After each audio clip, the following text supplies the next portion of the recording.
The chicken liver that decides the date. In China, an ancient ethnic group living in the Mongolian regions called the Dwar minority use divination to decide the date of the marriage. The young bride and groom joined hands and handle a knife together to kill the selected chick. The appearance of the liver of the chick decides the date of the ceremony.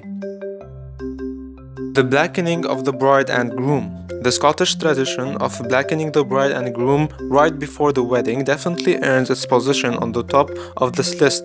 A couple of days before the wedding, the bride and groom are kidnapped by their friends and family and covered in the most disgusting goop possible.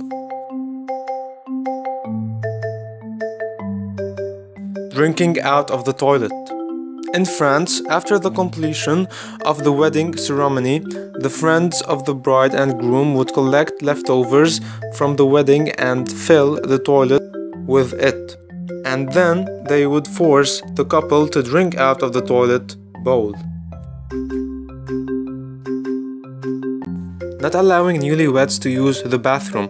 This bizarre and unhealthy wedding tradition is practiced by the Tai Dong tribe of Malaysia. The newlywed couple are not allowed to go to the bathroom for 3 days after the wedding. The couple is watched over by several people and given as little as possible to eat and drink.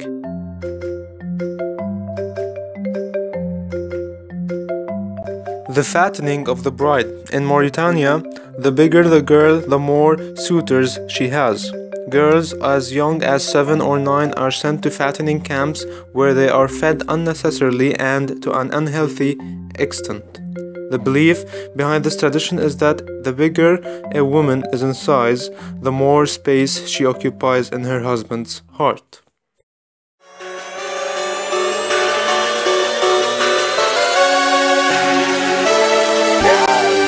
Stay strong and be healthy. Thank you for watching. Please hit the like button and subscribe. See you in the next one.